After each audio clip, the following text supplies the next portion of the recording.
Right. Hello. How is everyone today? Yes, good evening, everybody. Good evening. Good to have everyone with us this week. Evening. We're filled Yes. we're filled with a lot of information today. A lot of stuff going on today. Let them know what's going on, Christos. Yes. So we're gonna be talking about quite a few things today. And we're going to look at the scalar technology in a little bit more detail.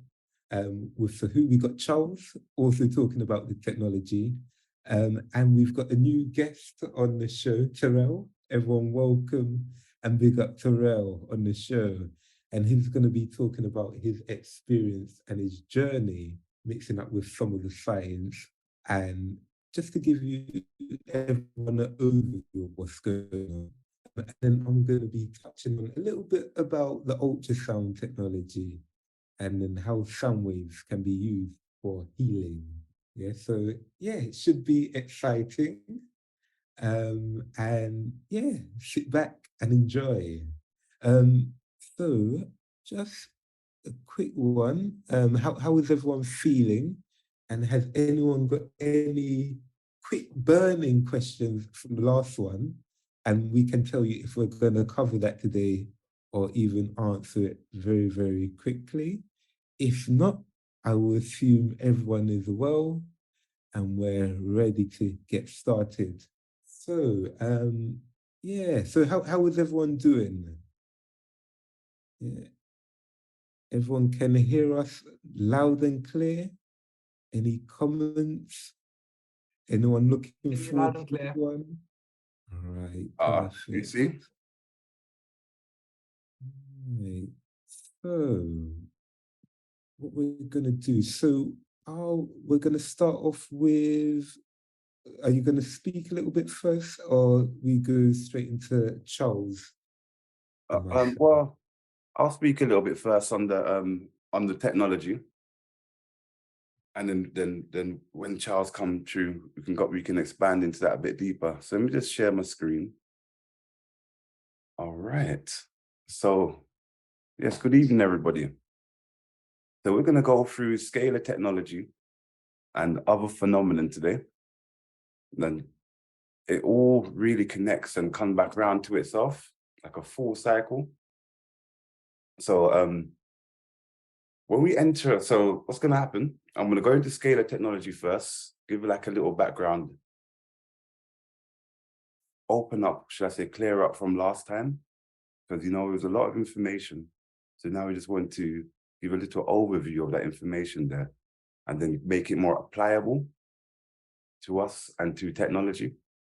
But then also there is weird stuff that happens with this phenomena, with the scalar or with the field or with chi, of the energy around us, prana, with the life force, with light, with electromagnetic energy, plasma, all different degrees of the same thing.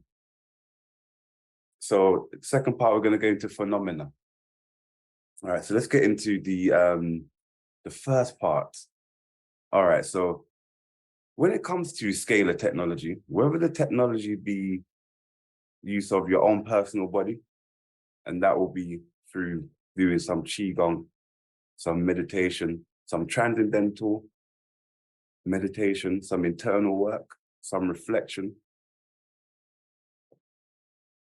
When going through that particular process, there are changes that take place internally, and there are changes that take place externally as well. So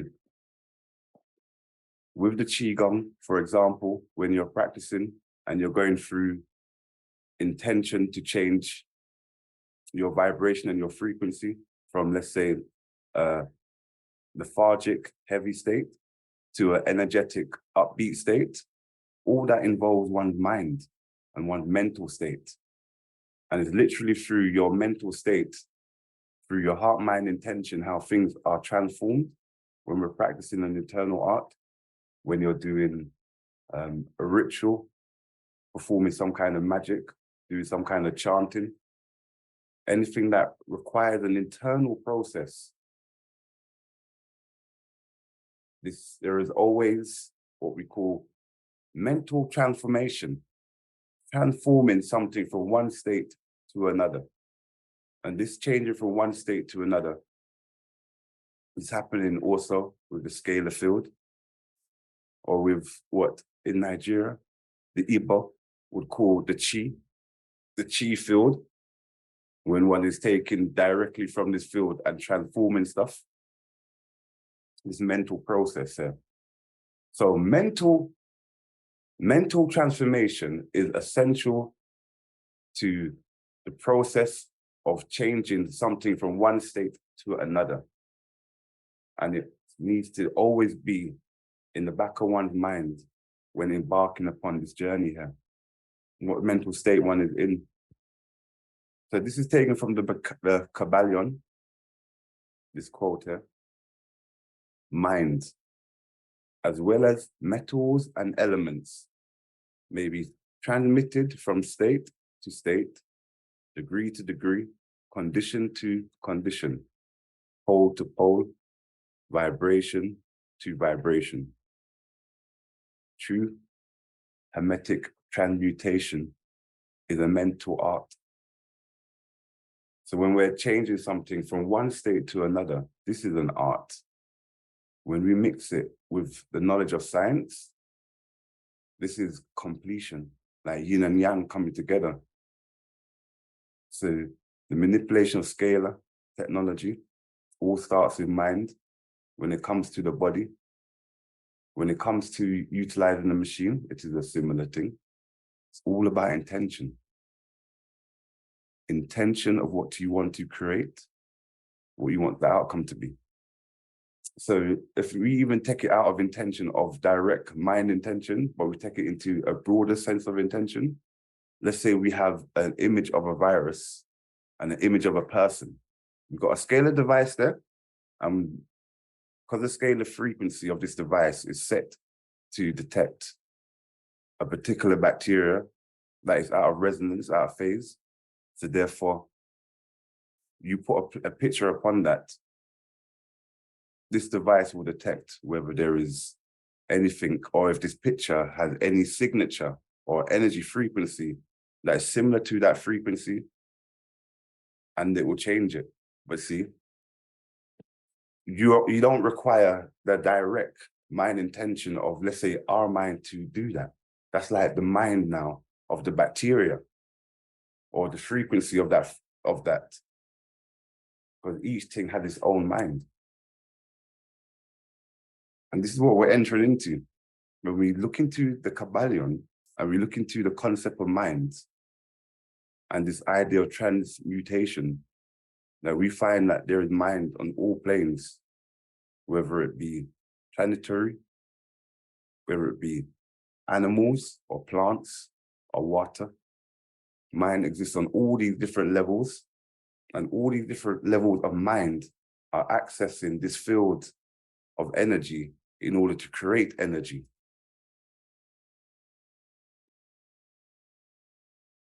Like plasma technology, or the ability to transform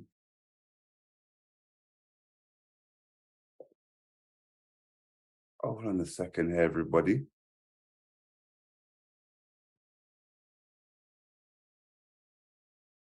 You know what? As we are here, we're gonna stick with that. All right, so we're just gonna go straight into. I started the wrong presentation first, as I realize now. So we're just gonna go straight into actually the more of the phenomenon stuff first, as we're here already. Because when I was discussing mind transmutation and describing it in the sense of the scalar field, I was going to go into the discussion of scalar technology, the actual technology that's being utilized. But what I'm going to go into is actually the scalar field and how it's around us It's visible if you have eyes to see, if you're able to shift the lens, if you're able to use technology to actually see it, or if you meditate, practice internally, then you're also able to see this. As the old ones practice the harnessing of this energy, whether it be on the level of what we call now this electric scalar potential, creating a field or creating plasma. But in this modern era, it looks like now we're just starting to touch into this clarity of this illusion. So this is a few minutes, and this is about sonoluminescence. So we're looking at, from the state of the plasma field, from the scalar field itself, we're looking at how does energy take form? How does matter take form from a scalar field, and how is that utilized? How do we see that around us, and how did it materialize? The world itself is a hologram, it's a matrix, and when it comes to mental transmutation, there's an absolute truth and there's a relative truth. The absolute truth of the world being an illusion would mean to many people that you actually don't engage with the world. Because say everything's an illusion, what's the point? But when it becomes relative, this truth here, then you realize that there are things you can learn, things you can develop. We are all a part of this oneness, returning back to source, cycling back in and out, going through stages of evolution and growth and development. So within this matrix, and within this illusion itself, to know the truth that it is an illusion, it gives one the ability to be lighthearted, not to take it personal, but also to be able to manipulate reality around you. Sonoluminescence. So this is sonoluminescence. Sonoluminescence. So let's get a description to understand what this means. The first time I saw sonoluminescence was in a darkened room. I was transfixed to look at this spherical flask of fluid. And you'd look into the center, and in the center see a glowing blue-purple light, which could be seen with the unaided eye. It looked like a star in the heavens.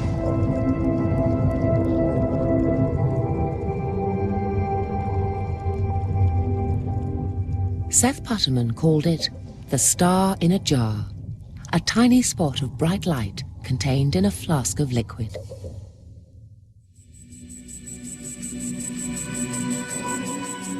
This star in a jar is made when a sound wave is passed through a small bubble inside a flask of liquid. And this sound wave makes the bubble do something remarkable. First it expands, then it collapses. And this collapse happens so violently that vapor molecules trapped inside the bubble slam together and heat up so much that the bubble gives off an incredible burst of heat and light, several thousand times a second, giving the appearance of a star.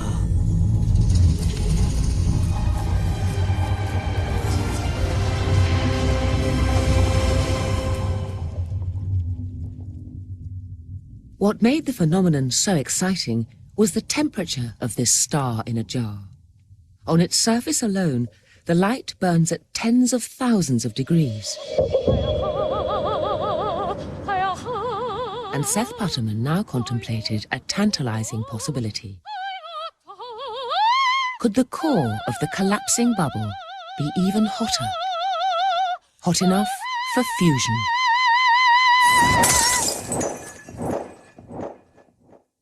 One of the mysteries of sonoluminescence is to determine exactly how hot the interior of the bubble gets.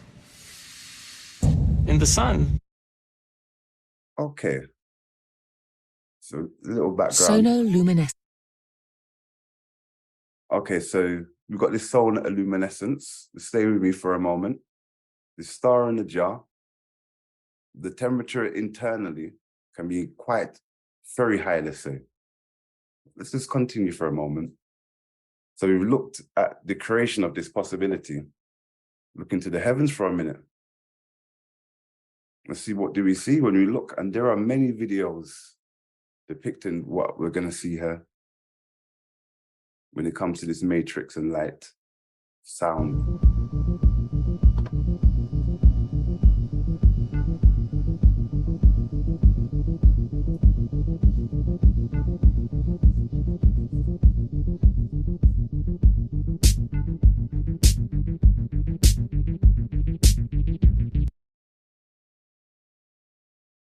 So this is right on the plane, and there's a certain type of camera that actually allows you to see it. As you zoom in, you see the same effect. There were certain phones as well. There were certain phones that had a similar ability, like the BlackBerry, many years ago.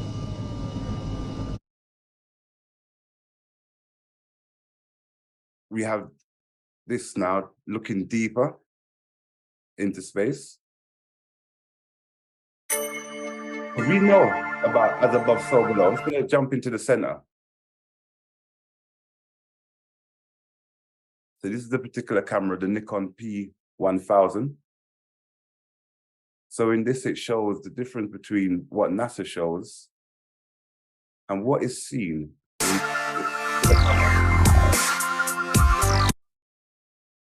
And in a lot of these depictions,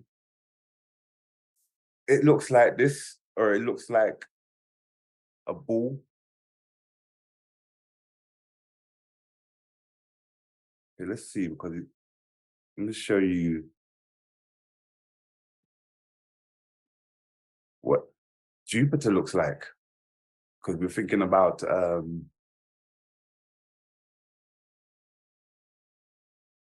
stars. Also seems like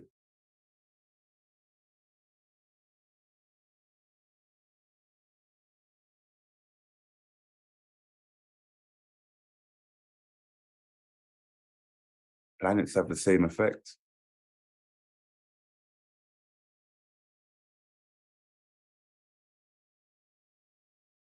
This is what, let's say, Venus, solid body.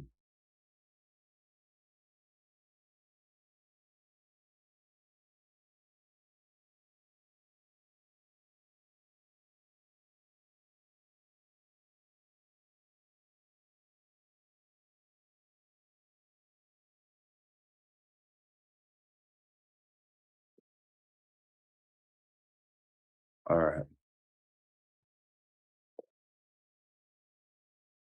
In a few moments. So what I was showing there is how in this matrix here, light and sound are easy to manipulate. They repeat themselves in fascinating ways. There's a constant pattern. There's a pattern even in what we just saw. And in many cases, we may not even acknowledge this pattern and this simple beauty. It appears around the world. It appears in things that we do every day, this simple pattern, this orb, and the orb itself either having concentric circles or being a spot or a dot. It's always repeating itself, whether it's on a micro level or on a larger level, expanding out and then making a bigger unit. And we will see this within geometry when we look deeper into it, all depending. So Terrell. Good evening, right, everybody. Can you hear me? Yeah, we can hear you, Terrell. Yeah. All right. So, because I've got some pictures that you sent me. Mm-hmm. The pictures are on the laptop. So okay, we can go through the pictures in a moment, just to expand this. Yeah. Well, as a good evening, everybody.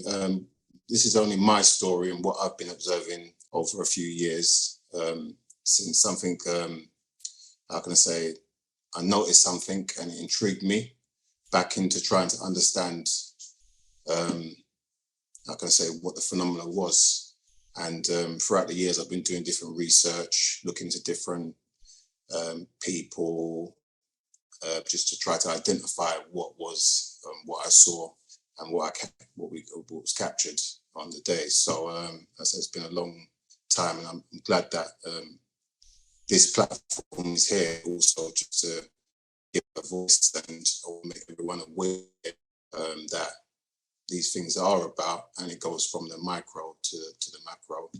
And it's maybe something that can help us all when we get more of an understanding of what this is. So yeah, Justin, if you could just put start the slideshow on, please. Yeah, if you can start at the beginning with the picture, basically with me. It's at the bottom of the files, bottom, right at the bottom with one on my face. Right, so this is what you can see. This is a picture of me without the beard, but obviously you can, if you look in my cheek, in the middle section there, you can see this phenomena.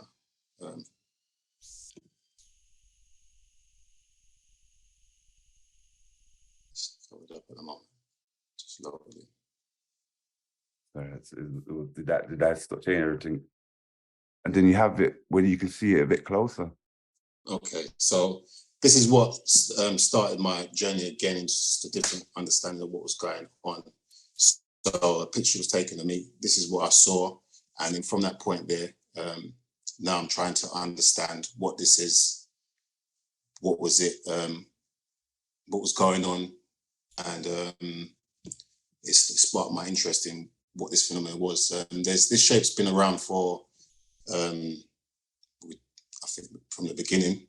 If you go through some more pictures. You know what I'm saying? Well, from that picture there, because you know, when you showed me those pictures, it went straight, my brain just goes straight into to this. But before we go into that, because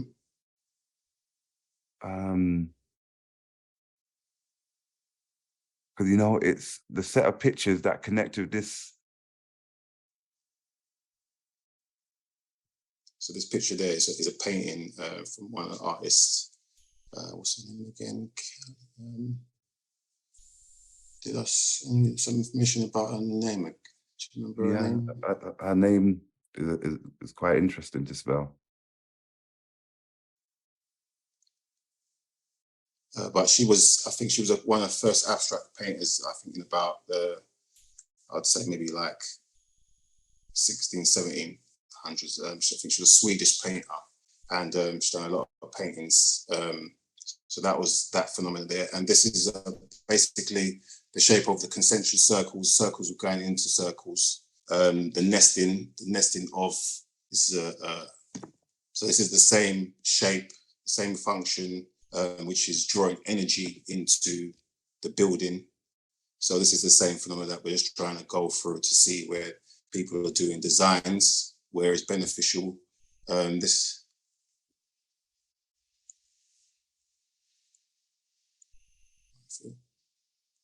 Hold on a second. Let's talk on this one for a moment. Okay. Because it's the same that we're seeing. Well, actually, so for a moment, let me just say something about this. Because when Terrell was expressing this stuff, it's fascinating. Because we be seeing orbs or balls. Sometimes people see that with their naked eye.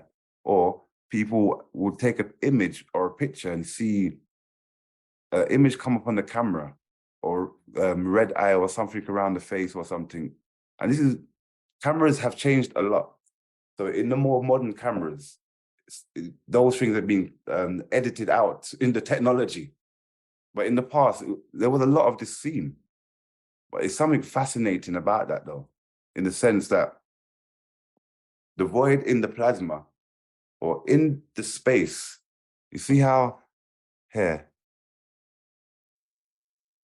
in that center point there, it's like that's the void. But that void there, that center point, the void is the scalar super potential field manifested in sight with eyes.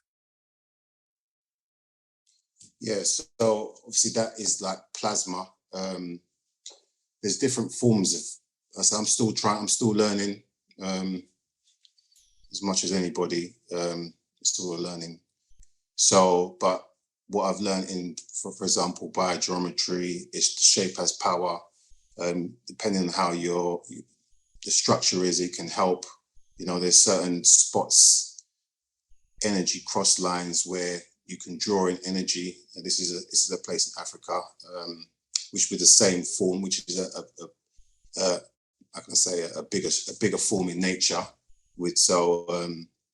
And we got to ask the question: how was that created? Was that actually how was it created? Was that a plasma? How can I say? Contact hitting the planet for a period of time, which created this. You know, there's so many different perspectives that you could take on that. You know, why that these phenomena are about, and it goes through. You've got similar things in Africa again when it comes down to the Adinka codes. You could say that was the one of the Adinka codes is this one that they call it the king of the Adinkas, which is the concentric circles, which is they say that started the Adinka codes, which is very old. They're dealing with binary codes, zeros and ones, calculations, that's mathematics. And I said, this is all kind of nesting, and these things can be used. Even, what can I say? That it's something that it's an idea that's been there throughout history, throughout consciousness, even to this modern day. This is in a microscopic level as well. The same geometry. It starts from the dot, and then it creates. You know, so there's a lot to it. So there's a lot of cold plasma. There's talks about that healing, the med beds and stuff like that. He's talking about in the previous videos and stuff like that. I said it goes down to the consciousness level. There's a person called Russell Waters that I was looking at also, dealing with the concave and the convex lenses, and how that changes in regards to light. So even this picture here, you see this is they have a what's it called? There's lost my thought there, but these shapes and these forms are how magnetic fields are created, the vortex. You know, this may even be a scalar. Yeah, because what is going on here? Is that a magnetic field around that? Is these two magnets? That's right. Yeah. But there's also in that picture there. Okay, so you're saying in the center there? That's right. That's the vortex point there. And the electromagnetic field is moving from north to south around it. Around it, yeah. But the energy, that's the center point. Yeah. But then you could see that as an hourglass. That's how they say, like, so that's how energy is created. So a lot of the old stuff, this is the principle, you might say the recipe of how to generate to, you know, still looking into it, but they use a lot of this kind of principle with water or different mediums to create energy. So that one. Is there any more pictures and slides that we got? There's that connected. Oh.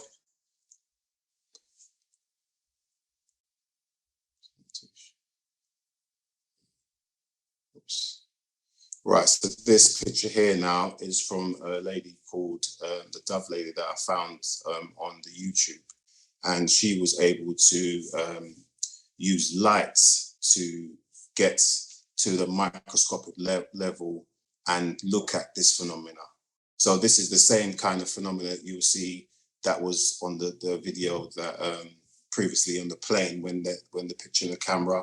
So this is basically what I believe is we're going into the microscope and looking into the field, you know, and these small circles and other phenomena are different plasma or lights that has changed throughout in this how can I say, maybe I would say this is like this is the thing that I saw on the net called Indra's net. So I think that these are just different, they say maybe like nodal points or part of the points that you can perceive in and look into the different parts of which they call Indra's net. I don't know if you've heard about that, Indra's net, but that's what I yeah, that's my kind of where I think it may possibly be, so that then you're peering into different parts or nodal points of the net. Do you know? That is deep. Do you know why that's deep as well? Because a little while ago I was reading through Indra and the story of Indra. And then Indra thought that Indra was the only Indra. He thought he was the first and the only. He had lived for millions of years. But then one of the deities, I think it was Brahma, I believe it was Brahma, or Vishnu, one of them. But then there was an army of ants coming past. And I swear they were carrying a net. They were coming past. And he was explaining to him that all these little ants here are all your past life incarnations. There's been hundreds and thousands of Indra. So when you're looking at this field here, it's interesting when you say Indra's net. And Indra's net is an expression of the matrix itself. We look at Neo. Neo thought he was the one, but how many was there? Do you know? It's a repeated pattern. It's a repeated pattern. When you start to look on this level here, it goes microscopic, then it goes macro, it goes big. That's it, stellar. That's when you see the planets and how they're spinning, then you can kind of think to yourself, well, is what we're seeing now, is that the spin, the rotation, when you're looking through the Nikon cameras and you're seeing that and you're looking at the planets. Now we're looking at in the microscopic, and is that the spin that and the shapes we're seeing in the middle here, which are not circles, you know? So is that the spin? You know, that there's If it's scalar, then the spin is cancelled out. It seems like then it's an additional energy. But it's to appreciate this. These strings here, they come like... So no, go on. So this is still from a screenshot from the Dove Lady. She's got thousands of pictures of these phenomena that she takes pictures of, and that I've noticed and come across on the net in relation to, as I said, plasma, lights, the fractality of things, you know, and how things are fractal, and so there's so much to it, you know. So as I said, it's very interesting. Opening up our awareness in our mind. It's only through opening up the mind that we can grow and expand. Those strings, they come like plasma string, Birkeling currents. They also look like, on a smaller level, the electrogenic bacteria cables that are lassoed around particles, keep them to, with how they digest them. The same cable that you see in the ocean bottom. Like these cables. Very interesting how I love the way this keeps on repeating. But when it repeats so much, that means we have to join in. We have to join in. When it comes to operating this concept of mind, like we operate on various different levels of frequency. But when it comes to polarity and rhythm, we can be swung off balance easily.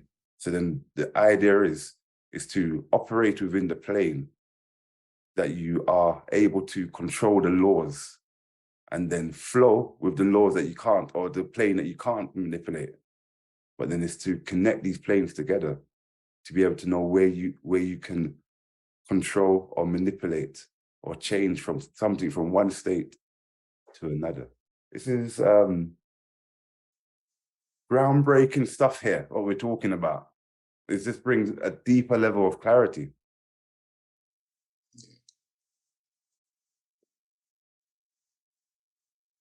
And what's going on here? With this, So these are still the different shapes within this thing that can be perceived, you know, that sometimes the cameras don't pick up, that people don't see. So this is just another image from a screenshot from there. So this is just saying. So if you can see the similarities of the structure and the form of the shape that was this one on the screen now and the previous one, there are similarities.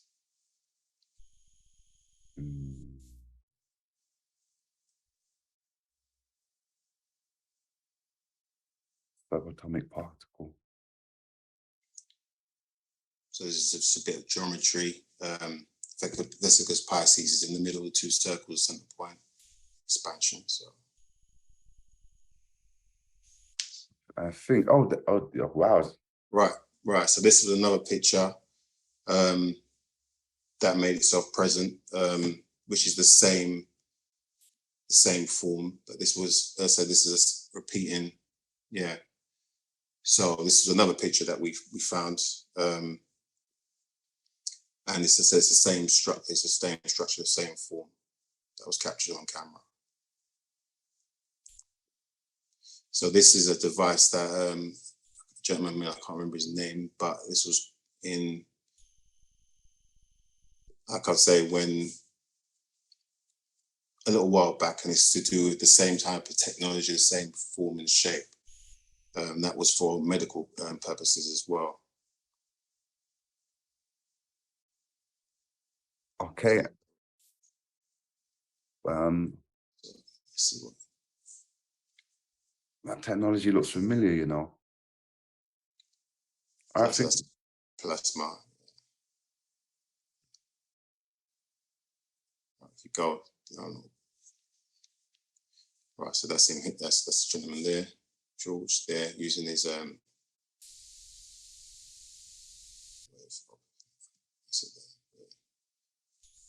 yeah. Just trying to see. I can't see the pictures that you're selecting, so. Oh, you can't see them now? No, I can't see what you're yes. Oh, we just end up with Rife.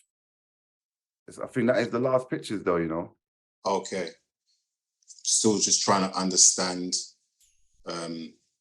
this. As I say, it's a full circle, it's forever continuing, just said like more and more this form and this shape resonates with people. For example, you might have people like there was in England, there's a lot of they call it cup and rings, which is the same phenomena, which is really because that was when I think maybe like the Vikings and stuff like that, they were doing that. So you see a lot of these even in England and around the world. So it's a thing that's been throughout the whole consciousness of human beings that that's been taken. Its ideas been from, I'll say, the start, the dot, you know, the first point, and it's still continuing to this day. You know what I mean? The journey still goes on. So, Yeah. is there any questions? And just a statement. Yes, no, thank you for sharing that, Terrell. I think what's hard to appreciate is it's so easy to research information where there's a lot of information already out That's there, right. and especially in the mainstream. But you know what you're doing and on your journey is very difficult, and you know I think everyone has to really appreciate the work and just the difficulty in tying something that's not really been spoken about. Yeah. You know, if you True. go on YouTube and try and search for this information, Yeah, there's a lot of talk, but there's no Clarity. there's no clarity, it's not firsthand. Do you know, You're like trying what, to, you know, yeah, man. that's what it is. For a long time, I haven't, like, I've obviously, I experienced that. I took that, but I had to digest that, understand that, see the different angles, you know, and ask people, how do you perceive that? What do you say that? I said there's people in Ghana that put that sign on their house, do you know, on their walls, do you know? So there's the different people, do you know, that use this sign, do you know? So there's Dinka codes, you know. So it, you know, there's a I think is it James? I said these Dinka codes and stuff. There's people like Ifa priests, and they will deal with zeros and ones and binary codes through this. So this is software. This is program. This is where they talk about the holographic. This is where you can put this together and understand. You know what? Okay, maybe you know that is possible. You know, if we're going into that, you know, and understanding stars and how you can actually, if in shape, you can. I was watching a movie the other day, and within a shape, you can put information. Do you know? So you can store a lot of information within a shape.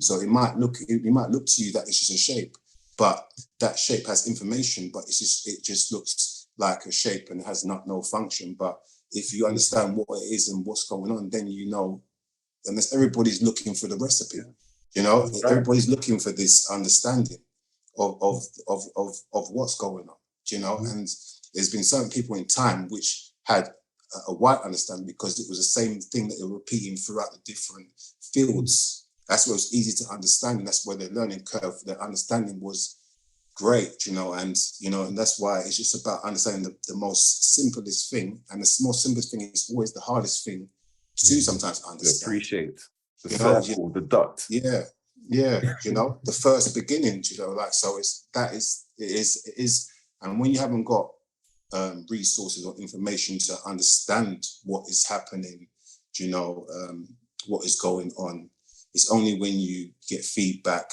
you take time to see different perspectives where you can try to build a picture that you know, there's different pictures that I've got that shows a similarity through consciousness, and that's people doing paintings, there's people doing science, physics, you know, geometry. So that is a repeating something that's resonating with everybody.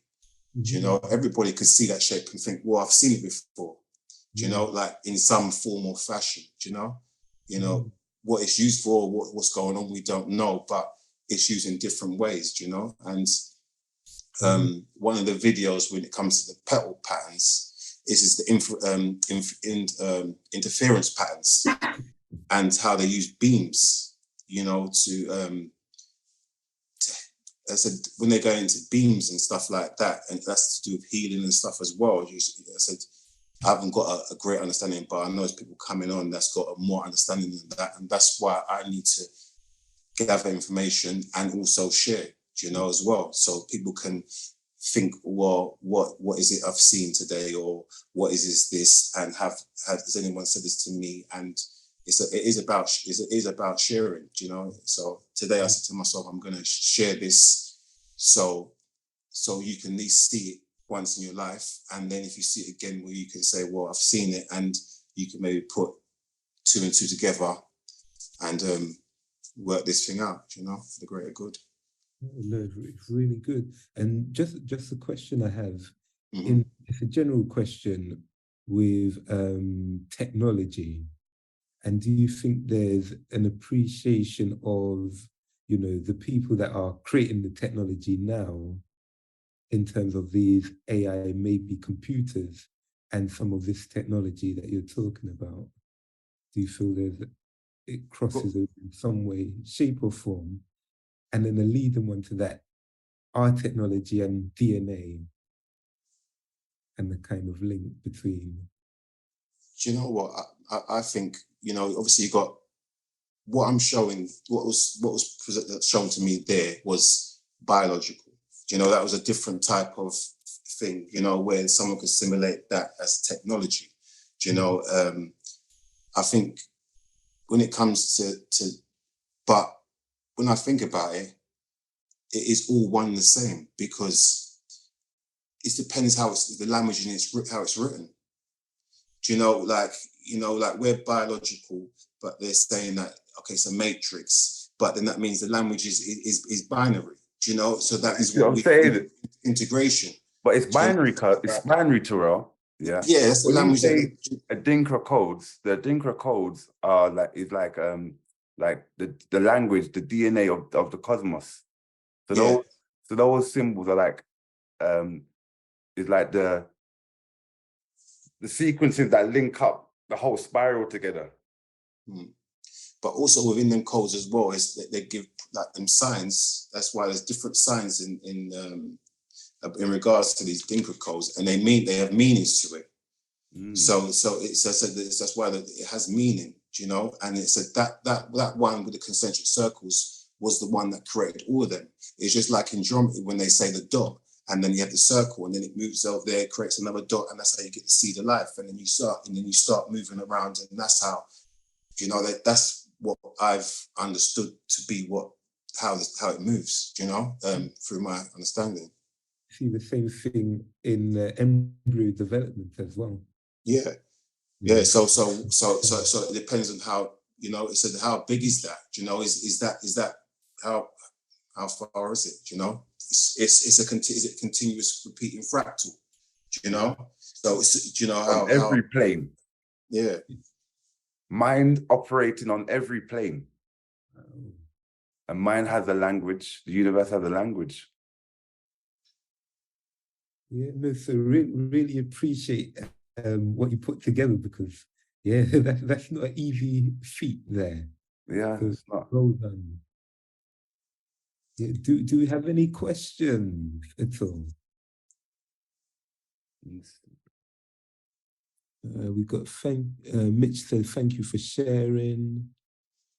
Mick Oswald's posted the link to something there. Yeah. And any questions out there?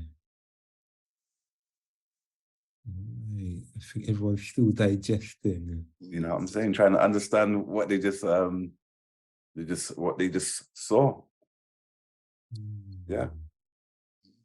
Expression of mind. Sometimes these experiences, because of the way we're educated, because of the stuff that we're taught from young as we grow up, we have a certain perception that's been reinforced. We have a certain way of seeing this 3D, this reality around us, and it's constantly being reinforced every day through TV programs, films, through our emotions. And so you come across something like this, and it just throws the whole thing out of balance. And it just causes in the mind, that can't make sense. So we just ignore that. Or we actually resonate to it because it doesn't make sense, or because we have a connection to that. And a lot of that is because of our upbringing. Or we are here is one of the reasons why we're going into this internal alchemy, to try and bring a little clarity. All right, so it looks like we're moving on now. And we're going to go into some technology, since there are no questions there. Yeah, thank you from Miss Oswald. She said, thanks, bro, very deep. Yeah. All right, Terrell. All right. Thank you. Yeah.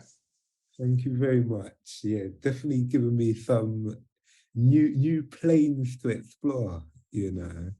Yeah. You know that tingling feeling you have in your brain, which is like, oh God, something good has happened. I'm not. Yeah. The Dinka symbols are very interesting. Very, very interesting. Is that Charles? Yeah. Yes. You know, so the Dinka symbols are, you know, there's a lot to it.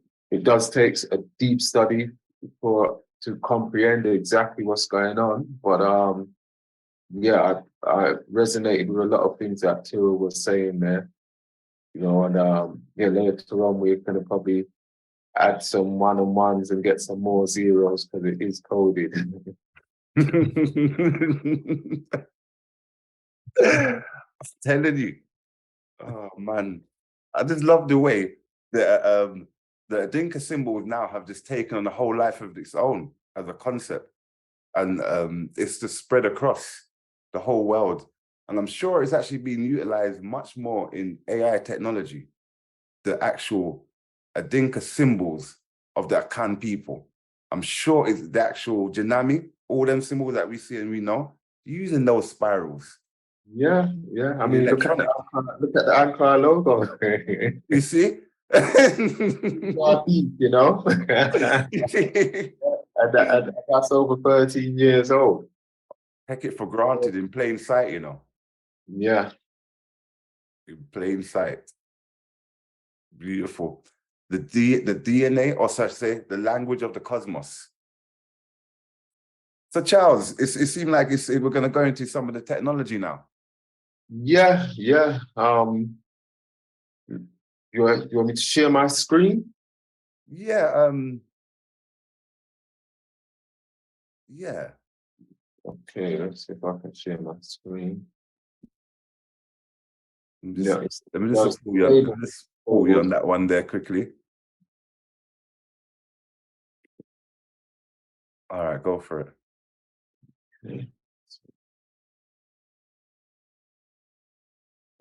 Okay. Okay, can everybody see my screen? Yeah. Well, what's going on there?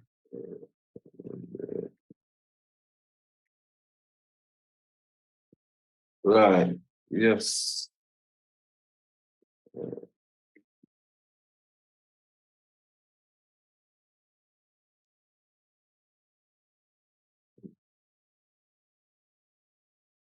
Right. Okay, so we touched base on a few of these subjects previously.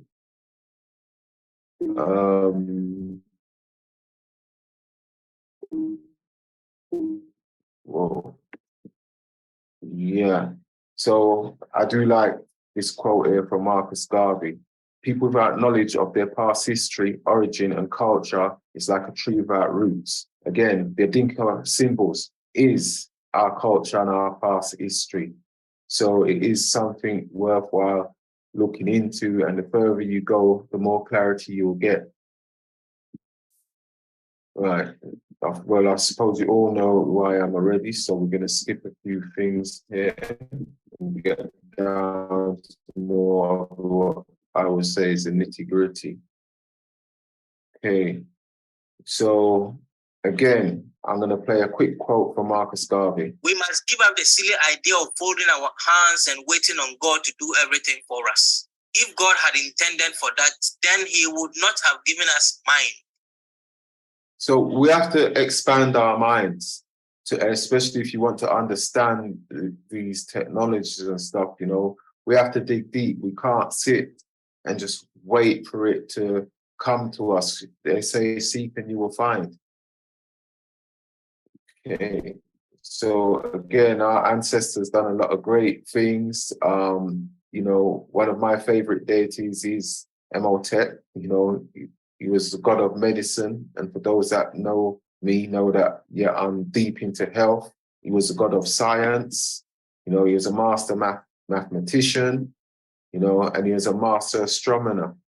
So when you look at Imhotep and all these great things that he did, you can see that he was more or less the one, because in mastering so many things came great understanding or overstanding.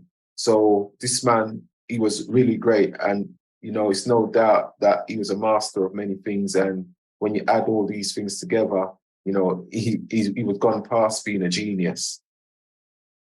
we come up to date, you know, further up to our time where you don't have to look so far back. And you can see Einstein made a quote, and he said, the future of medicine will be the medicine of frequency. Okay, everything is frequency. Again, Nikola Tesla, we're going to go into scalar. And, you know, when Nikola Tesla was talking about scalar, you know, he was so far ahead, people probably thought he was a bit crazy. But a famous quote from Tesla was, if you want to find the secrets of the universe, think in terms of energy, frequency, and vibration. And once you start looking into these things, you'll find that everything is energy, frequency, and vibration. So Tesla, he was so far ahead. And as you can see here, this is me in Serbia at the Tesla Museum and by a Nikola Tesla statue. And, you know, there's some amazing things to see. You probably couldn't hear much of that video that I was playing earlier, but basically, you know, a guy was saying that he was looking into scalar from in the 90s. Okay, and he started to, you know, in learning and watching Tesla and stuff, he started to understand some instruments and started putting things together, you know, and started to realize, you know, the power and the language of the scalar, where he was able to help people. And that comes down to part of my journey I'm seeing here in Mexico. And, you know, I'm on a Scalar Technology there and, you know, spent quite a lot of time studying and learning as much. It is a complex field. So it's not something, you know, that can just be explained and taught overnight. It does go very deep. So, I mean, scalar is basically, it's electromagnetic energy, which is light and sound, plus information. And the information in most cases is the mathematical system, coming back now to what Tyrell was saying earlier. And, you know, you've got like base 10 mathematical systems, which they use with scalar. Okay. And scalar is, again, known as the language of our DNA. Okay. It's the language of the universe. So it's a very deep thing to understand, but using scalar with resonance frequencies, they've realized that, you know, the possibilities is now there to reverse diseases, reverse cells and get cells healthy. And once you got your cells healthy, there can be no diseases within the body. So again, it was being able to manipulate cells. So the benefits of scalar is that, you know, when using the right technology, it can be like stress relief. You know, scalar is, as Tyrell was mentioning earlier about consciousness, and scalar is conscious coherence. So the universe is alive, so it is a consciousness, and that consciousness is a one consciousness that we all share parts of. Yeah, with scalar, it can always, as this, who would probably resonate with this one now, you know, chakra harmonization.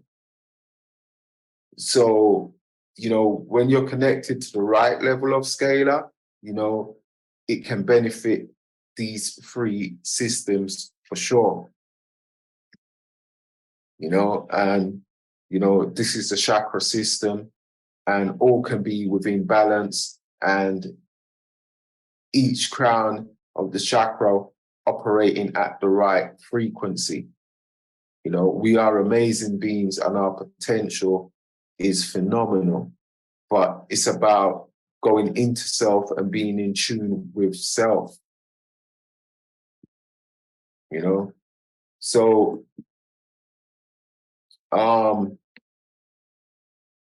scalar, you know, the capabilities of scalar is phenomenal. you know, what it is really capable of. And we have to understand that it's a consciousness. So when using scalar, you have to set your intentions. Okay, that is key, because it's a consciousness. Okay, so when we dip into this consciousness, we have to set our intentions. And the scalar can enhance this. At this moment in time, I'm working with scalar, you know, and I'm working it with scalar with hertz. Okay, and you know, finding how to combine it and working with hertz frequencies, how it can penetrate the skin, you know, and get into, you know, up to 3 centimeters past the skin, where, you know, it can be very effective for basic ailments. So at the moment, I'm working with this technology as we speak. Yeah, and hopefully soon I will have some results. So far, so good, but soon we will have some results that, you know, is ready to be shared with the public, and, you know, public can be made, you know, get benefits from these things. So, you know, bioresonance scans at the moment is a good thing, but when you start using these frequencies and resonance frequencies with scalar, with plasma gases, it's a phenomenal. And if you've heard of like med beds and stuff like that, you know,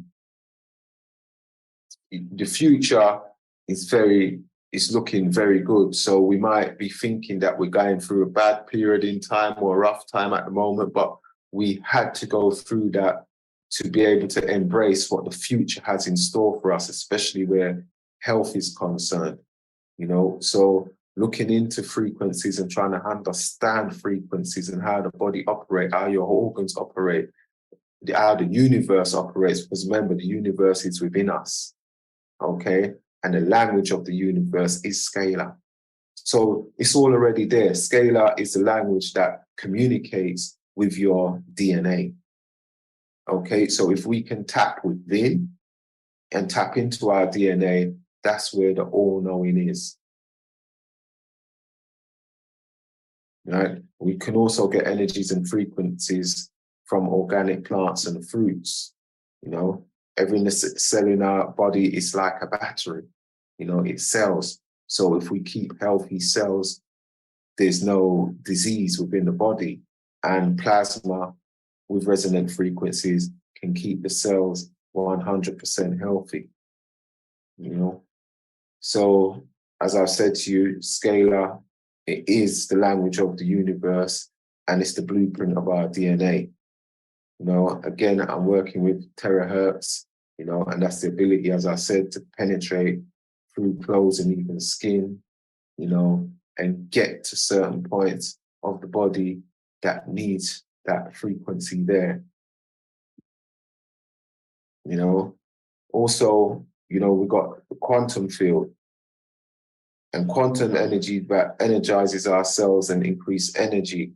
The fields around it provides healing energy, and it passes through objects through the quantum alignment. So again, understanding quantum energy, you know, and the quantum field will put you in good stead to how things are going to be in the future, and very near future at that.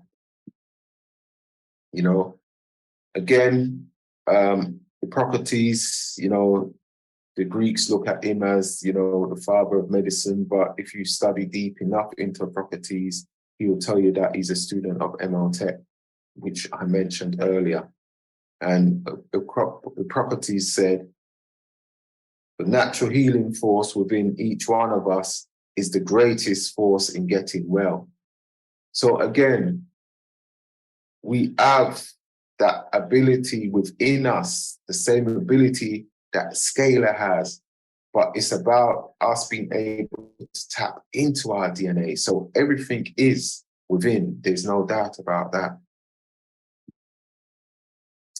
Okay.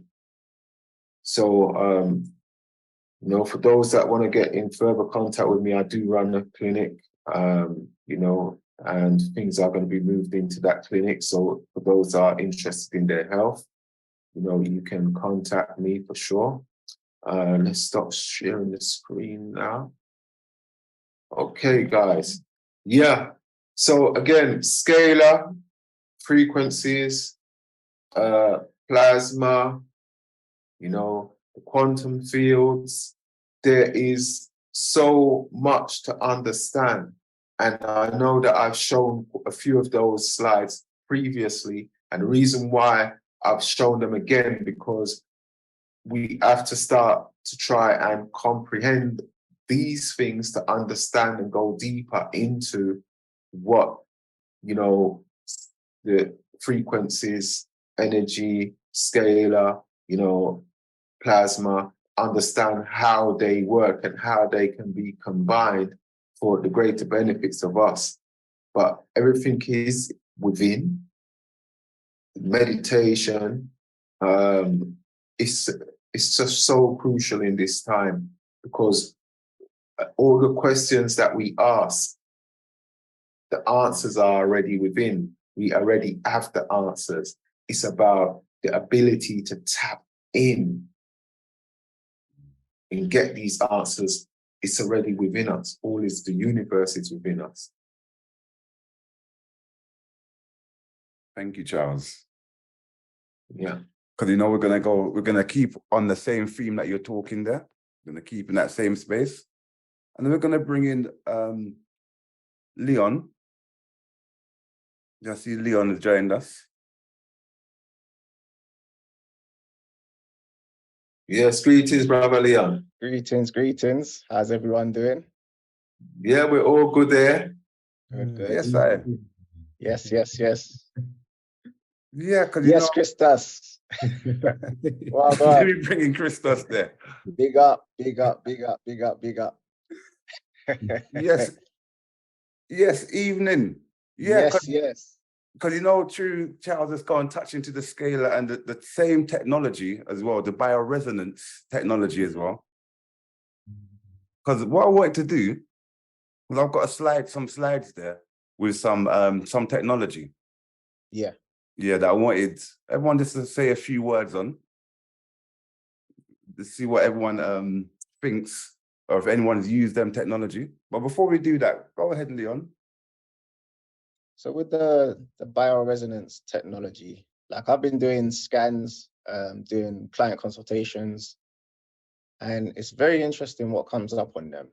Now, what Brother Charles was saying with regards to, you know, everything being frequency and that sort of stuff, like I always say, like when it comes on to the words that we're using, sometimes certain words resonate with people and certain words don't, and that sort of stuff. So with regards to frequency, energy, vibration, could say they're one and the same thing, and it's just whichever one kind of resonates with you to help you make sense of what we're talking about. So when we're saying frequency, understand we're talking about vibration, understand we're talking about energy, and then I like to bring in electromagnetism as well. So electromagnetism. So it's whichever ones kind of resonate with the listener, whichever ones help them make sense of what they're hearing. So I like to use electromagnetism and electricity because sometimes it's easier for me to make analogies. So if you think about electricity, we're looking at voltage. And when it comes on to what's going on inside the body, all of the organs, like Brother Charles was saying, every organ has a certain frequency. So we're talking about voltage. We're talking about every organ has a certain type of voltage. And what the bioresonance scans do, they pick up on the voltage. They pick up on what's lacking with regards to voltage. They pick up on what's got too much voltage, because we're always talking about acid environment, and we need to create an alkaline environment. That's right. But you can have too much voltage in something as well, like an overload. Yeah. So it picks up on that too. So It's very interesting what it comes up with. And yeah, it's usually very accurate as well. When it picks up on the voltage of the liver or what's going on in the kidneys or anything like that, it's usually very accurate. And simply because all it's doing is picking up on voltage, picking up on voltage and comparing it to what they believe the normal voltage of those organs should be. And that is up for debate, because that's right, as I'm sure everyone on this call is aware, the voltage of our organs is different to everyone else's. So when they're measuring us and doing things in the hospital and with these bioresonance scans, sometimes they could miss the mark with us unless it's pertaining to us in particular.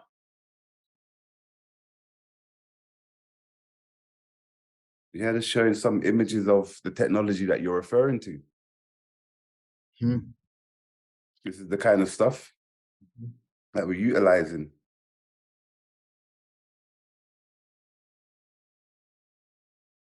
But with what Leon was describing there, it is like this same thing what Charles was describing, that each thing has its own resonance, each bacteria, as an example. And then we're just using this device to bring that part of the body back into resonance. So guys, have you ever used this rifle machine before? No. Yeah. So tell us a bit about this. Yeah, I've come across it, and again, it's sending signals. You've got some that what it does, it taps into the frequency of your body and it sends back that exact frequency into your body. And usually if there's something out of sync, it nullifies it. So it gets you, if you're sorry, let me explain that more clearly.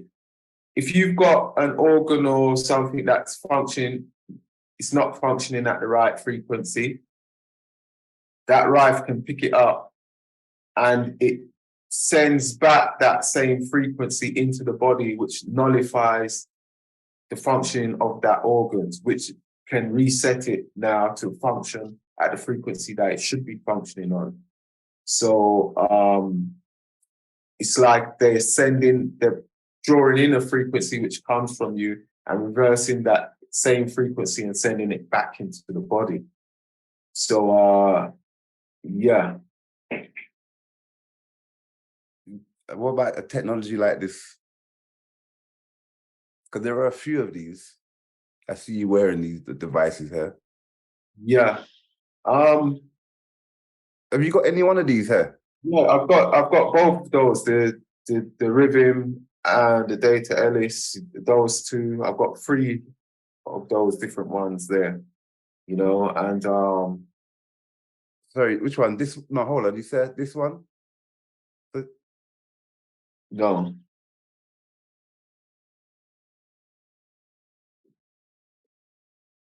I've got 3 of those. Okay. Of the different types, you know, I can even program them as well, you know, write programs into them and stuff like that. They are, on certain programs, I found them to be beneficial, you know, not all of the programs. But again, with these, they do take time. Yeah. In the body. They do take time. So, you know, and about this stuff here. Say that again. And what about the med bed? Oh, yeah. Well, the med bed again, this is information that I came across many years ago with the med beds, and the information seemed to have disappeared. But the information is coming back again, and the med bed is scalar. Yeah, it is plasma. You know, it is quantum. You know, it's many frequencies and information that's being put together to make up what these medbeds are capable of doing. And bearing in mind that the body is capable of rejuvenating itself. That's right. So basically, And then what's the cost of these equipments?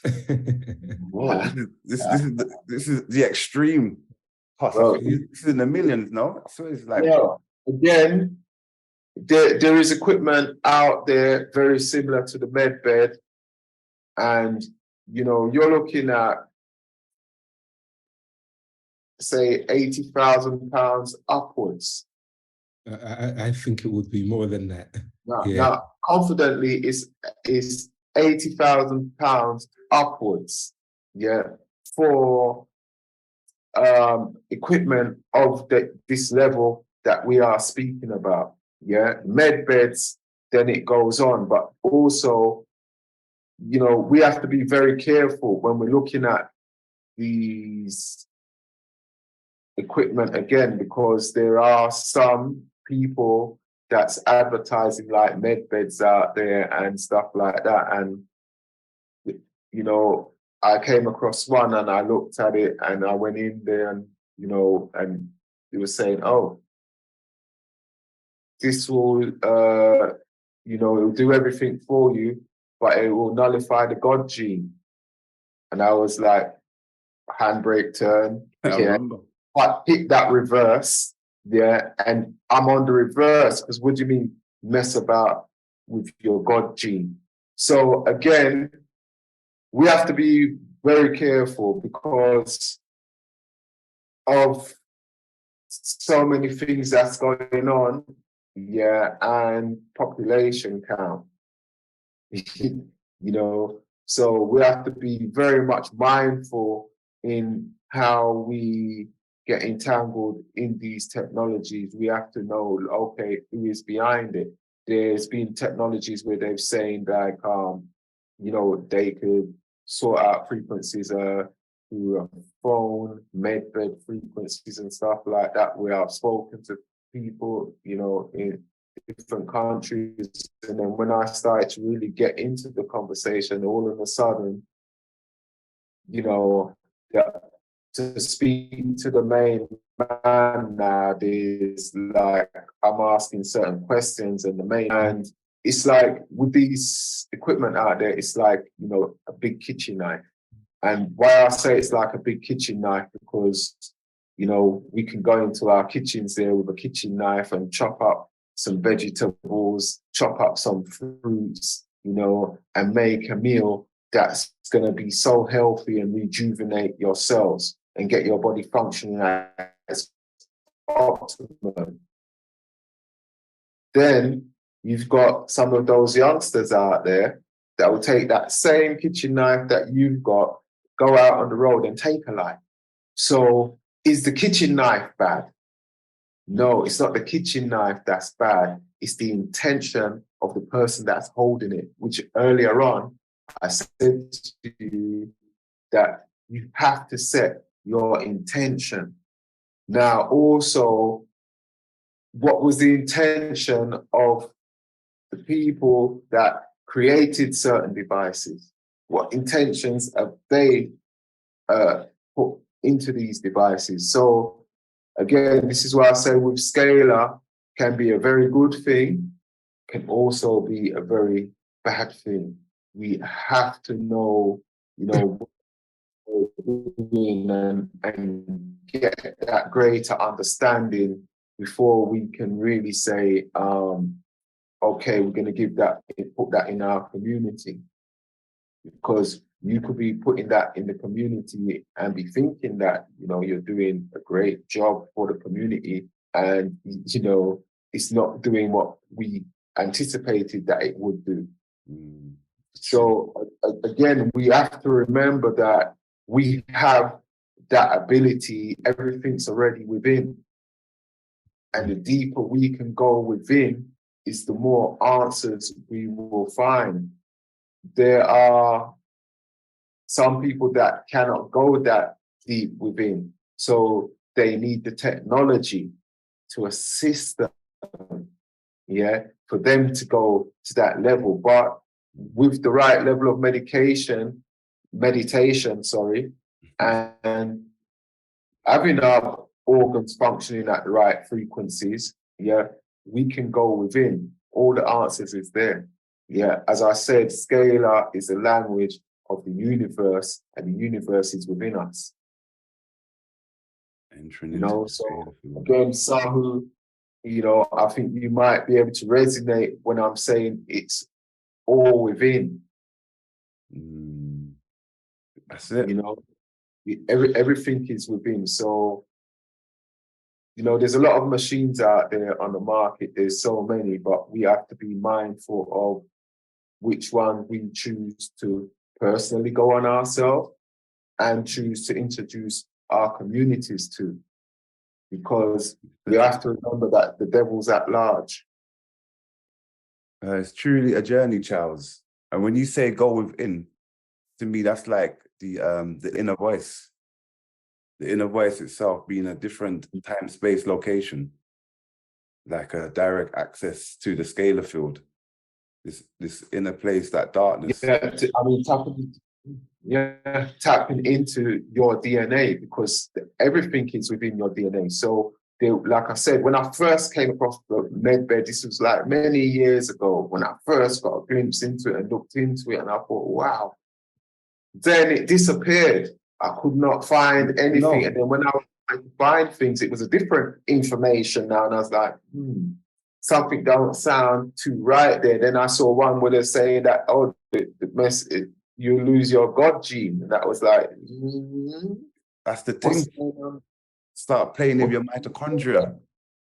I know that was, well, I don't know, who knows that the thing is used within the military itself as it being developed in that setting there, and then eventually going out.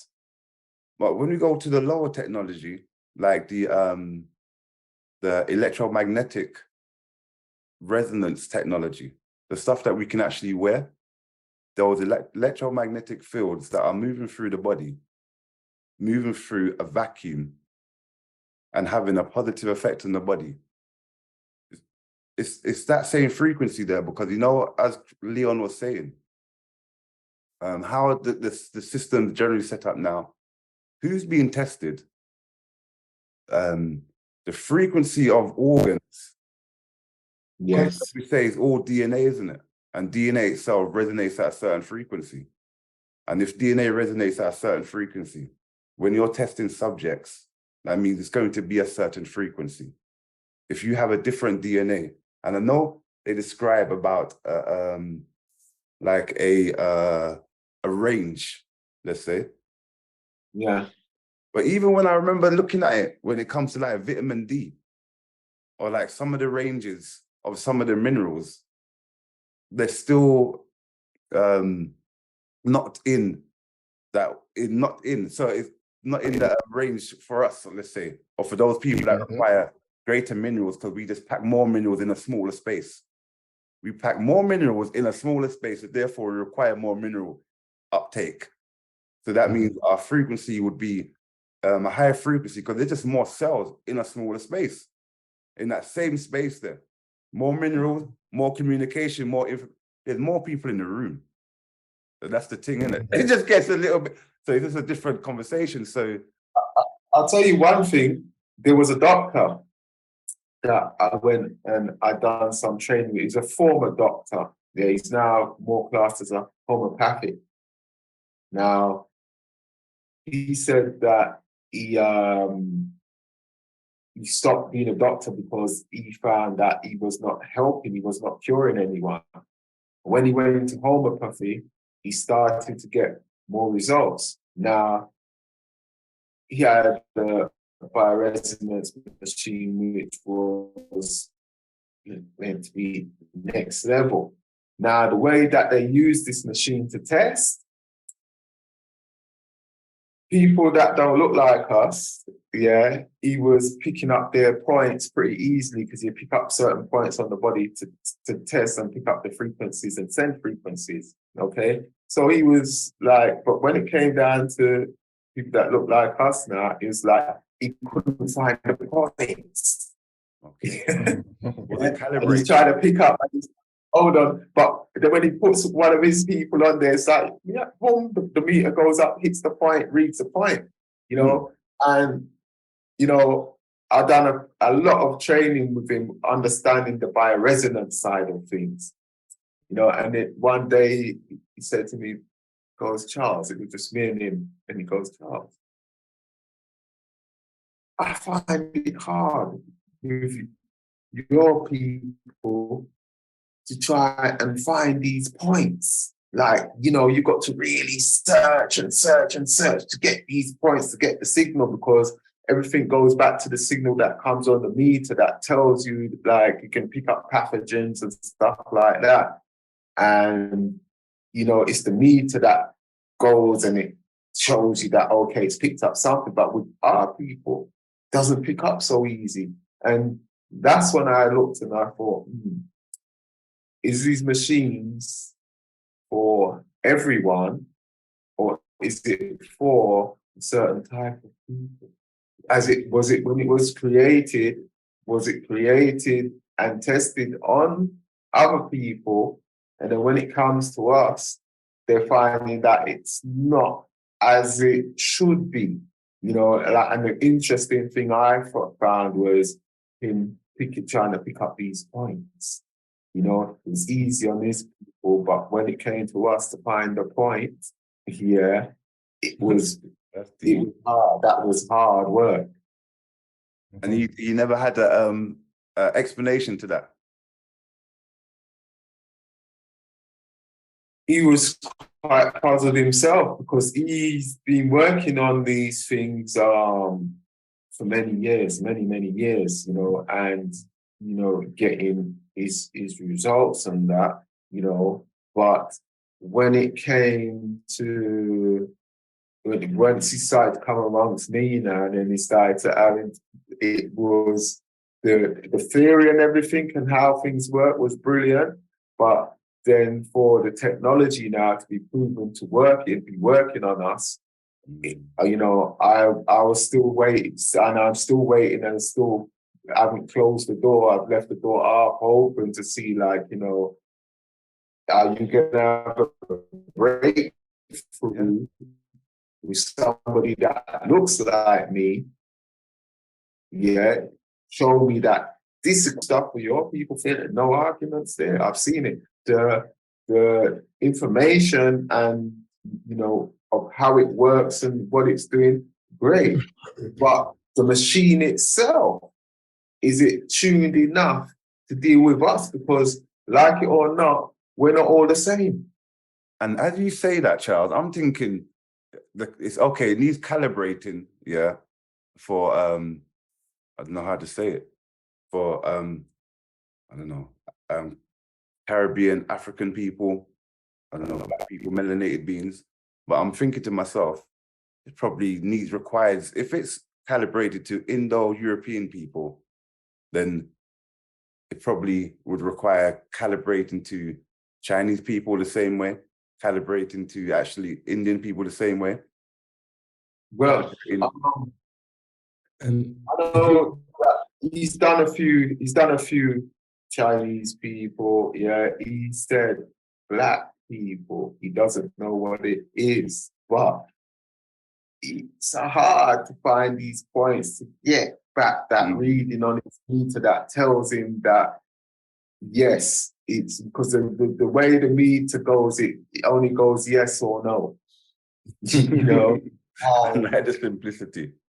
yeah, so you got to basically follow what the readings on the meter is saying.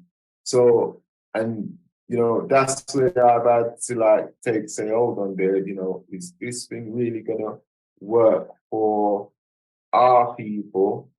Yeah, or is it because, you know, we are similar, but we are not the same? Yeah. Yeah, and, you know, that's just a fact. Yeah. Yeah. And then I wonder as well if it's also to do with the frequency of the individual as well, in the sense that, you know, like when I personally treat people, and let's just say if I'm doing acupuncture, I find that acupuncture works well depending on the frequency of a person. And that could be two different frequencies. That could be the frequency of a person just to accept acupuncture. Yeah. Or that could be the frequency of the person and all the fear factor they have, more than just the makeup of a person. And, you know, we're talking about sound wave and all this. I find the same thing even with music now, because, you know, my skin, I can't walk normally past a car playing a beat. I have to move in, my body starts synchronizing to that beat, and I'm like telling my body, stop walk normally, you know. Where some people can hear the same wave and will even budge a muscle. Yeah. You know, so there's so many levels with frequency, and what I'm finding, I would say, the word, but you know, the experience we've been through the last few years and stuff like that. You know, with all this staying and hibernation, I definitely found that the frequency of people in terms of how they responded to treatment after that period, it was very interesting. That's just my little input into that scenario. And I came on late, but I don't know if anyone mentioned how the sun plays a role in all of this, the sun's frequency, and how us being out in the sun, especially melanated folks, helps with the resonance, the frequency of our organs. And the fact that when you do cut out that frequency and keep our organs resonating at the right frequency, like you said, music is a huge one for us. Us being around music, us listening to music, us being around that vibe, that's good for our organs, that's good for our health, that's good for our rhythm, that's good for our frequency. Obviously, food has a frequency, food has a resonance as well. So eating the right sort of foods, and if we're talking about electromagnetism or voltage, then it has to be electromagnetic food. So you're looking at fruits and vegetables, fruits being the electric foods, because they're closer to the sun, they're up there, so they're being charged up by the sun, so they're electric. And then the vegetables being more magnetic, more grounding. Yeah, so that's the electromagnetic, that is our diet. Yeah, so think about that. All of the things that charge us up, being around each other, that literally charges us up. Yeah, the fact that the way we greet each other, like that is something that is unique to our culture. Other people now do it, and I don't know if you guys realize, but it just, you can tell that they're copying and they're not doing it out of rhythm, if you get what I mean. It's like they're just copying. Like, it's like, I hate to sound bad, but it's like they observe us to see how a human being should act, and then they act accordingly. Okay, this is what you're supposed to do. So then they do it. What if we're the vibration of the planet? Exactly. Exactly. So then the easiest way to mess up that vibration is to cut us off from the planet. That's what they literally done. I don't want to mess up you guys' Zoom, so I can't say too much, but that's literally what they've done over the last couple of years. They cut us off from the planet. So you staying in your yard, that cuts you off from that amazing frequency up there. And then it cuts you off from the amazing frequency down there as well. We forget about how the earth resonates. The earth emits infrared. And was that the best time as well when you was out there? 2020, that was phenomenal. I mean, I had the part to myself. The sun was shining a different type of energy. Yeah. I was doing Tai Chi every morning. I was feeling good. Telling you. Yeah, I mean, as Leon said there, and you know, the magnetic energy is light and sound. You know, So the light, the sound, frequencies, you know, again, even with the music, they've messed around with the music with the beats per minute, because the original beats per minute was keeping us in sync. Yeah. And they've even found a way to use the beats per minute. It can change your mood. Yeah. So they already know the frequency of music and how it can affect mood. It's like when you're watching a movie, like Jaws, for instance, somebody dives into water. Sorry? That's warfare, what you're talking about there. Yeah, and someone dives into the water and you hear the music speed up. Dum, dum, dum. Yeah. Right, And it's funny you should say about the BPM. Everything is speeding up. Yeah. Everything. So higher frequency is the speeded up frequency. So when you think of infrared, if you think of the electromagnetic spectrum, all the lower frequencies, think of it like frequency means frequently. So how frequent is the wave? So low frequencies, the wave is less frequent. So it's like that. High frequency, the it's more frequent. So it's like that. Yeah. So you're finding that the world that we're living in now, everything is higher frequency. Music is higher frequency. Yeah. So you go on TikTok and everything's speeded up, literally speeded up. They're speeding up all the music and the children are dancing fast to it and all that sort of stuff. And that is the total opposite to our frequency. Right. Our music used to be low bass line, slow, dub, reggae, slow. It's true. Now everything's speeded up. So it's definitely going to have an effect on us. Who knows what the effect is going to be, but it's definitely going to have an effect. When you look at the slow frequency, especially like sound, you know, you've got the ultrasound, which is a fast sound. Yeah. Then you've got the infrasound, you know, which is a slow one. Yeah. And this is what the animals are hearing. You know, so long term the animals been told there's a tsunami, you know, coming. They start making their way up the mountains.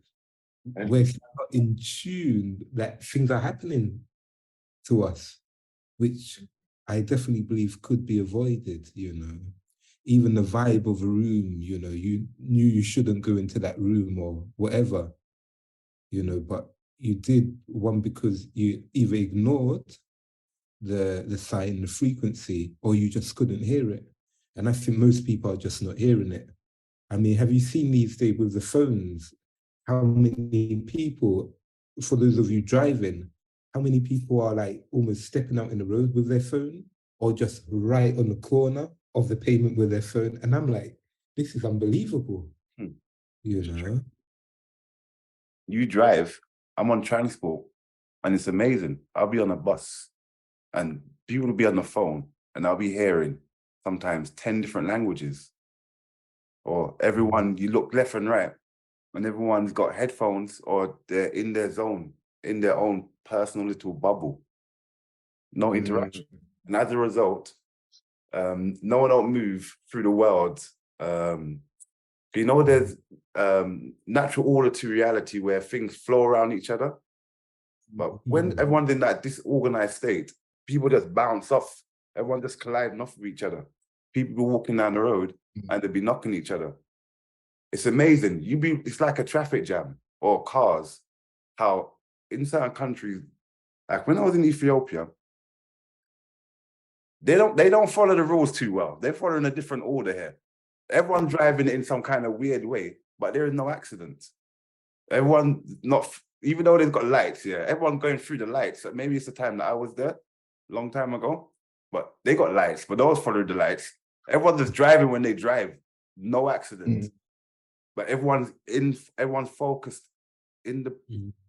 And again, I only observe this to be intentional to take us away from our inner being. Even the technology itself I feel it's a design to take away. I'm talking about even some of the scalar technology we've been talking about. how we would refer to utilizing whether it's the technology of bioresonance or even a scan. But when I had the same machine here that we spoke of, the bioresonance scanning machine, I would scan myself and try to assess my body internally. And it's similar like to using a pendulum. I would use a pendulum for a yes or no answer, but I'm already assessed myself internally. Then I can correlate these answers.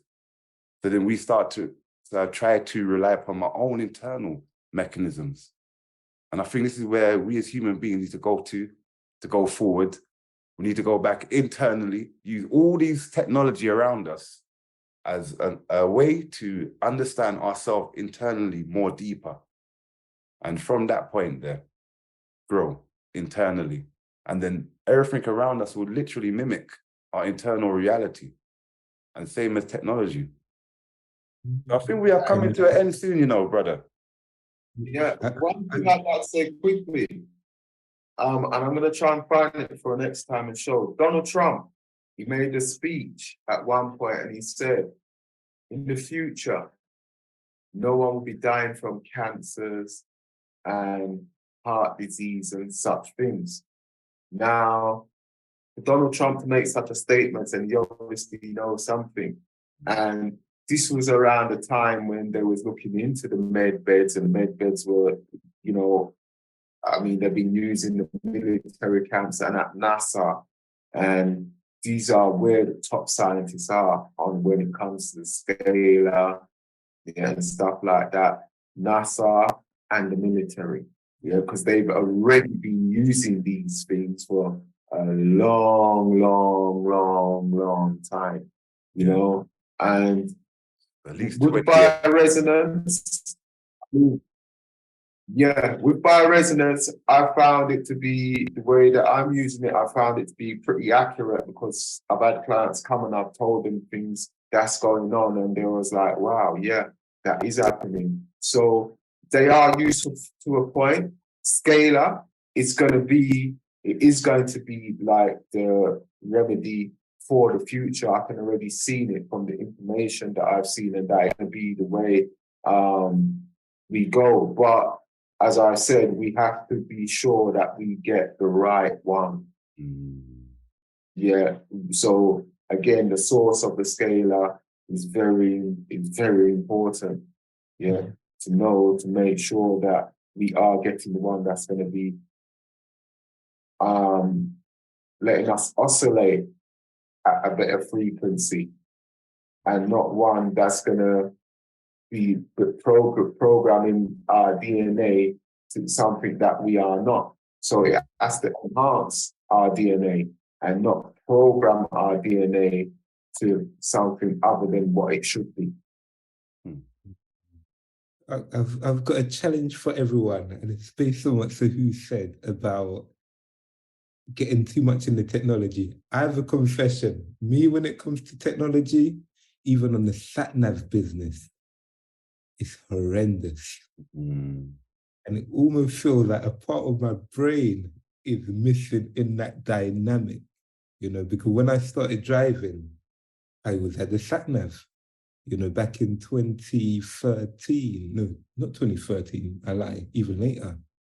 2017 or 2016, when I was always driving. And I got in the situation because I was in the community. So I would type punch in the sat-nav, and then I will go to the client's house that way. Then when you start off that way, then it becomes a habit, you know. And it's become so much of a habit, even for journeys which you could learn the route for. It can take even longer to learn the route. And that's where, you know, me personally not accessing that part of my brain. And so the challenge I have for everyone is, it might be sat-nav, it might be listening to music with a bad frequency, because what we don't want to do, we don't want to come with this presentation and then just go back to our normal life, doing nothing which is said and done or practicing. So just think of something, whether it's technological, which you're always doing, which you're always relying on, whether it's the music, and for 30 days, either reduce it significantly or stop it and just see how you're feeling. You know, I will give my report. I'll lessen the sat nav for myself, and I'll give you the report in 30 days. And I tell you if that part of my brain has expanded. I'll tell you what, when we're using these earpieces for our phones, yeah, we have to really look into it and invest into an earpiece that's doing minimal damage, because those Bluetooth ones, yeah, and it's doing damage. You know, Bluetooth ones, I've had clients come to me and say sometimes they feel like a shooting pain. Yeah, it's like just a shooting pain in the forehead, and then it's gone. And then it might come back a couple of minutes again, and it's just like a shoot. And again, remember, you're not talking on your phone, but you've got the earphone in. Your phone's sending out frequencies. Yeah. Yeah, and you've got it plugged in. So there are earphones that are quite expensive, but it's cutting down that frequency that comes through. Because, I mean, everything what they put out there, technology-wise, to make things easier for us, has turned out to be not too good for us. Like an example, the microwave. Yeah, it was easier to warm your food up and stuff like that, but it was killing the nutrition in the food. That's hot food. So the food coming out the microwave is no longer healthy. But it was quicker than getting a pot on the fire and putting your food in the pot and waiting for that to warm up. You could just ding, ding, ding, ding, beep, it's ready. Well, yeah, like you say, all of this new technology is to make our life easier, but at the same time, it's literally killing us. Literally. So, like Charles said, all the answers are within, so we have to go within. But all the technology is doing what? The technology is making us come out. The technology is stopping us from going within. So when you're on your phone, you're not going within. You're emitting. Yeah. When your children are on computer games, they're not going within. They're expressing. That's without. It's not within. So everything that they're creating, even AI technology, we're asking AI questions. But who should we be asking questions? Us. We should be going within. Yeah. The AI should be inside of us. Yeah. You should be asking yourself questions.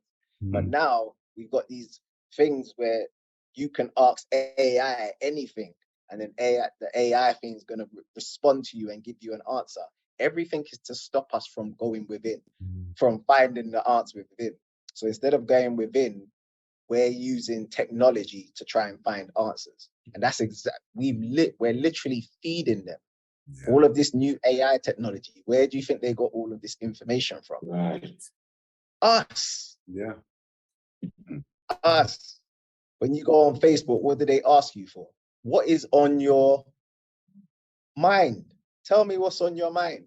They want you to put all the data in. That's all AI technology. And then we're thinking, oh, this thing is so smart.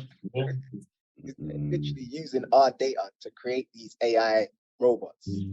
Have you noticed that you can't call any of these big corporates again and speak to a human being? Yeah. You got a multiple choice of 1, 2, 3, or 5 things. Which question is it? 1, 2, or 3? There's no in betweens. So they all seem to be running away for some reason from, you got a complaint, you got to speak to a machine. To a robot, mate. Yeah. Yeah, and the machine's only programmed to give a variation of 4 answers. And your answer might not be none of those what you want. So, they're trying to cut down the human communication, because if they can, just lockdown was just a test of it. Cut down the human communication between each other and make everything virtual. Definitely.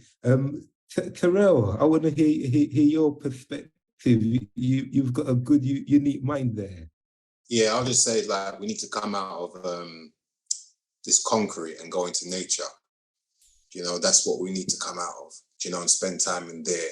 And then that's where you can have them moments to get the charge, get the energy, disconnect, and then obviously we have to be in this, but it's about the balance of, it's all a network, in it. So it's like technology is a part of us as well as, so if you can see in regards to like the zeros and ones and technology, it is a part of us, but it's about the balance, and we're moving towards us, we're off balance now. So to do that, we need to kind of jump back more and be in nature. It's just like the microwave. Well, we're in these steel buildings. What's that doing? That's not giving us charge. That's when we come out of that. What are we? We're worse off. We think we're going into our houses to charge, but what are we really doing? Are we decharging or are we getting energy? So I think we need to spend more time in nature.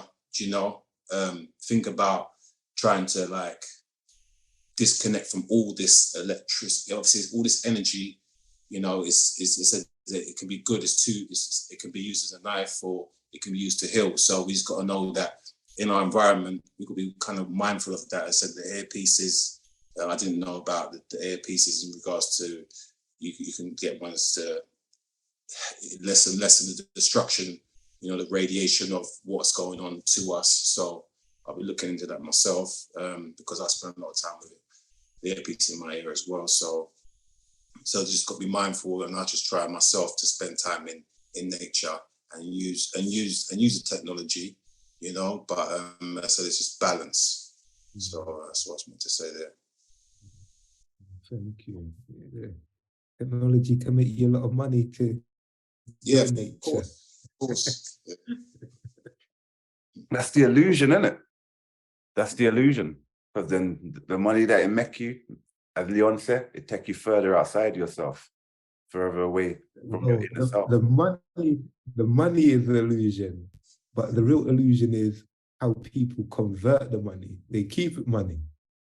But when you use the money to build tangible things in the real world, to create memory, value, I think a lot of us, we stop at that money, chasing it, letting it build up. That's nothing. When you got your land in the Caribbean or Africa, your acres and acres, that's money. So if you're ready for wealth, that's true wealth. 100%. 100%. Don't know if that's different from money. Then you're really rich. This is what we're looking for. Yes, I think we are coming to an end. I think we've explored this scale of potential, this energy, these different fields, the resonance of vibration and frequency, the electromagnetic field, static energy. I think we've gone into that and dived kind of deep into it. And it's quite hard to keep hold of a topic so deep like this when there are so many layers to it. And it's truly like an onion. You unpeel a layer, you start crying. You unpeel another, you're looking to get to the core, to the center of the thing. And each layer you unpeel, it just make you cry. And you have to recenter yourself and you take off another layer. But we're all trying to get into the center on this journey here, back to self. Well, I think, thank you, everybody. Yeah, thank you for everyone. Any final words from you guys before we leave? Thank you, everybody, for your time. I hope certain things in all the presentations and open up your eyes and make you a bit more aware and just share the knowledge. Like Charles said, all the answers are within. So we gotta, this technology is great. It can make us a lot of money. Gotta figure out ways of going within to try and get the answers, because a lot of us have issues, and then we chase this person, we follow this person, we're using AI, we're using Google, when truly it sounds so cliche, but all the answers are within. I know. Yeah, I would say, it's just like the Matrix. When you watch Theo, sometimes they've got to go into the Matrix, but they just go in, do what they've got to do, and they get out. And we have to adapt that same principle with the technologies that we're using. Like for instance, at night time, my Wi-Fi is switched off, my phones are switched off, and they can't come in the bedroom with me. You know, they've got to stay in another room because, I mean, they can be sending frequencies through the Wi-Fi. Yeah. You know, so, but I still need to use the Wi-Fi. I still need to use the phone. We use it when we have to use it, but we have to try and not become too reliant upon it.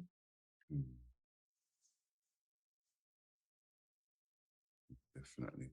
Yes. All right. You had anything to say there, Christos? Because I think my All right. Said. Thank you, everyone. Thank you. All right. Give thanks, everyone. Well, have a wonderful evening, and we'll catch you 2 weeks. Yes, sir. Take care, everyone.